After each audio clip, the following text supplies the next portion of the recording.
अहान को जैसे ही सच्चाई पता चलती है कि टीना कैसे उसकी मदद बिना जताए कर देती है, तो अहान एकदम से टीना के पास पहुंच गया और उसे बेतहाशा चूमने लगा, जिसमें टीना भी उसका साथ दे रही थी। जैसे जैसे किस पैशनेट होती जा रही थी, अहान पीछे सरकता जा रहा था कि तभी वह पीछे के दीवार पर लगी कुछ स्विच जैसे चीज से लग गया और अचानक से उसके पीछे से कुछ खुल गया। यह पहली बार था कि किसी ने टीना के अलावा उस दरवाजे को खोला था।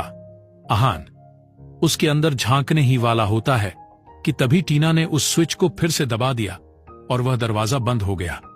अहान ने उसे घूर कर देखा तो टीना ने उसे कमर से पकड़कर नजदीक जाते हुए उसके होठों के एकदम करीब होते हुए कहा, बहुत सी चीजें हैं जो आपको पता नहीं, जल्द ही सब आपके सामने होंगी। पता नहीं आप कैसे रिएक्ट करेंगे। अभी आप जाइए, मुझे बहुत काम है मल्होत्रा साहब। ये कह टीना ने उसके पेट पर हाथ रख थोड़ा सा धक्का दिया।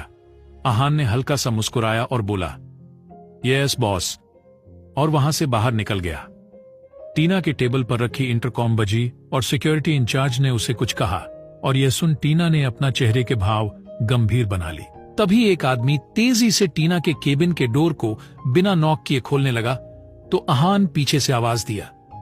उस आदमी ने पीछे पलट कर देखा तो अहान ने कहा, एक्सक्यूज मी सर, आप कौन हो और इस तरह से बिना परमिशन के बॉस के केबिन में अंदर कहां घुसे चले जा रहे हो?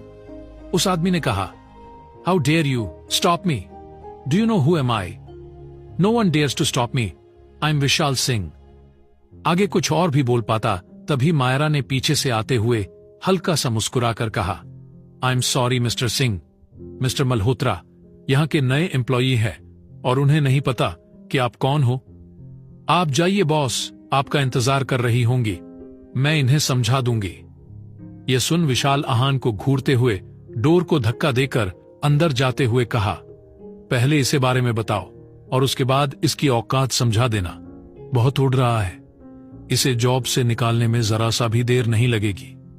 अंदर कदम रखते ही बिना डोर बंद किए ही बोला, हनी तुम्हें देखे कितने दिन हो गए? अब डोर बंद हो चुका था और जब अहान ने बाहर से ही विशाल की बातें सुन अपनी मुट्ठी भींच ली और मायरा की तरफ गुस्से में घूरने लगा, जैसे पूछ रहा हो कि कौन है ये पागल आदमी। मायरा पीछे पलटकर अपनी जगह पर जाते हुए बोली, आप ज्यादा ध्यान मत दीजिए उस पागल कुत्ते पर, बस सबको एक मुस्कान के साथ ग्रीट करना सीखिए।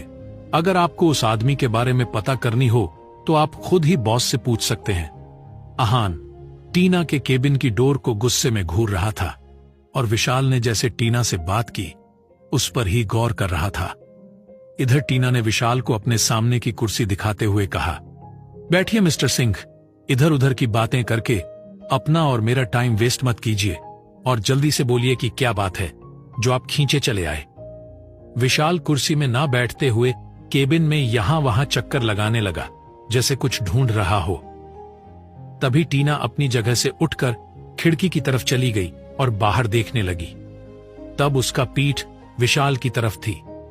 विशाल ने जल्दी से उसके पीछे आकर खड़े होते हुए बोला, you are a cold blooded animal, इतने दिन हो गए मुझे आए हुए, मजाल है कि तू घर आई हो। घर आना तो दूर की बात है, तुमने मुझे एक बार कॉल या मैसेज करना भी जरूरी नहीं समझा। हर बार मुझे तेरे बारे में दूसरों से पता करना पड़ता है। 3 दिन बाद मैं थाईलैंड जा रहा हूं, मैं तुम्हारा इंतजार करूंगा, देखना चाहता हूं कि तुम मुझे रोकने आओगे या नहीं। ये सब कह विशाल तेजी से टीना के केबिन से चला गया और यह देखकर अहान अंदर जाने वाला ही था।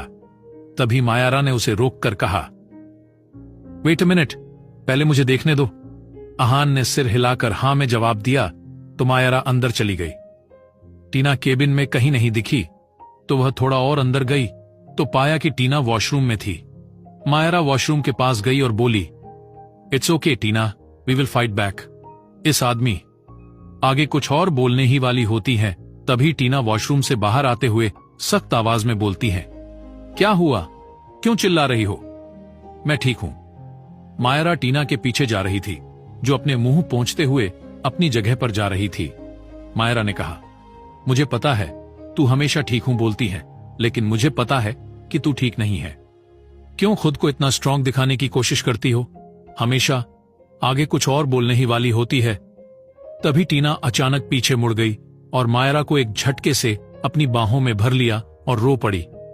टीना कभी भी किसी को खुद से हक करती थी और ना ही किसी के हक का जवाब देती थी। इसीलिए मायरा को टीना के इस एक्शन से झटका लगा और 2 पल बाद खुद को संभालते हुए टीना के पीठ पर हाथ रख हल्के से मगर प्यार से सहलाने लगी। तभी टीना ने मायरा के कान में हल्की आवाज में बोली, वो लोग कुछ और देखना चाहते हैं, लेकिन हम उन्हें कुछ और दिखाएंगे। तुम इसमें मेरी साथ दोगी? अब टीना उसके गले से छूटते हुए रूंधी हुई गले से बोली, तू मेरी पार्टनर है, सिर्फ तुझे ही पता है कि मुझसे नहीं हो रहा है यार, प्लीज मेरी मदद कर दो। मायरा बिना कुछ बोले टीना के एक्शन को हैरान होकर देख रही थी। तभी टीना ने फिर से कहा, प्रोजेक्ट फाइल्स दिखाती हूं तुम्हें, उस कुर्सी को नजदीक ले लो। मायरा बिना कुछ बोले कुर्सी को टीना के पास खिसका लिया और लैपटॉप की तरफ देख रही थी। टीना ने कुछ दिखाते हुए उसका हाथ हल्के से दबा दिया तो मायरा अपनी हैरानी छुपाते हुए लैपटॉप को देखे जा रही थी।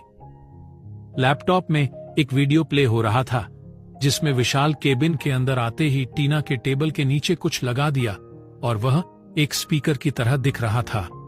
अब टीना ने दूसरी वीडियो प्ले कर दी जिसमें टीना खिड़की के पास गई और विशाल ने पीछे मुड़कर टीना के टेबल के सामने वाले ग्लास टॉप पर रखी फ्लावर वाज में कैमरा छुपा रहा था। पहला वीडियो टीना के केबिन के डोर के ऊपर रखी कैमरा में रिकॉर्ड हुआ और दूसरा वीडियो टीना के पीछे वाली कैमरा ने रिकॉर्ड किया। इन कैमरा के बारे में सिर्फ टीना को पता था क्योंकि उसने खुद इन्हें वहां लगाया था, वो भी 3 साल पहले जब उसने अपने दादू से उनकी कंपनी को टेक ओवर करने आई थी। ऐसे ही कुछ कैमरा उसने सभी डायरेक्टर्स के केबिन में खुद लगाया था जब उसे विशाल पर से विश्वास उठ गया। अब यह वीडियो देखकर जहां मायरा दंग होकर खड़ी टीना को बिना भाव के देख रही थी कि वहीं टीना ने उसके हाथों को अपने हाथों में लेते हुए कहा, आज रात वहीं जगह जहां हर बार मिलते हैं, ठीक 8 बजे। मुझे तेरा इंतजार रहेगा, आओगी ना? बहुत दिन हो गए तुमसे अपना हाले दिल बयां किए। मायरा को समझ नहीं आया कि वो क्या बोले तो वह तुरंत टीना की गले लगकर धीमी आवाज में बोली, अगर किसी ने मेरा पीछा किया तो लेने के देने पड़ जाएंगे और तेरी बदनामी अलग से, कुछ सोच समझ के बोल। टीना ने भी धीमी आवाज में कहा, डोंट वरी, पहले मैं ऑफिस से निकलूंगी और तू 1 घंटे बाद निकलोगी तो वह लोग मेरा पीछा करेंगे ना कि तुम्हारा। अब दोनों अलग हो गए और मायरा जैसे ही जाने वाली होती है तभी टीना ने उसे पीछे से रोकते हुए बोली, आज मल्होत्रा साहब को काम से जल्दी छुट्टी दे देना और बाद में मैं पहले निकल जाऊंगी और उसके बाद तू आ जाना, ऑफिस वालों को शक हो सकती है। मायरा ने हां में गर्दन हिलाया और बाहर निकल गई। टीना ने अपने मोबाइल से किसी को मैसेज भेजा तो तुरंत ही वहां से ओके वाला मैसेज आया। यह देख टीना ने कुटिल मुस्कान दी। मायरा जब बाहर गई तो आहान के टेबल पर एक छोटी सी स्लिप रख दी। यह स्लिप टीना ने तब लिखा था जब मायरा उसके कान में आज के रात के बारे में अपनी डाउट्स पूछ रही थी। आहान ने असमंजस में उस स्लिप को अपने हाथों में लिया और देखा तो उसमें लिखा था, if interested in me, tonight at 9 same place, leave office as early as possible. यह पढ़ते ही आहान को जैसे खुशी में नाचने का मन किया, लेकिन टीना ने उसे पहले ही वार्निंग दी थी कि चारों तरफ कैमरा थे और कुछ लोग उसके हरकतों पर गिद्ध की तरह नजर गड़ाए बैठे हैं। आहान ने उस स्लिप को अपने पॉकेट में डाला और बिना भाव के अपना काम करने लगा। तुरंत ही शाम के 6 बज गए तो आहान मायरा को बोलकर वहां से निकल गया और जाते हुए विहान को कॉल कर दिया और बोला कि वह काम खत्म कर पापा से मिलने हॉस्पिटल जा रहा है। टीना भी कुछ देर बाद ऑफिस से निकल जाती है और अपने होटल में चली गई और वह जो पैकेट अपने साथ लाई थी उसे लेकर वह वॉशरूम में चली गई और खुद को अच्छे से तैयार हो गई।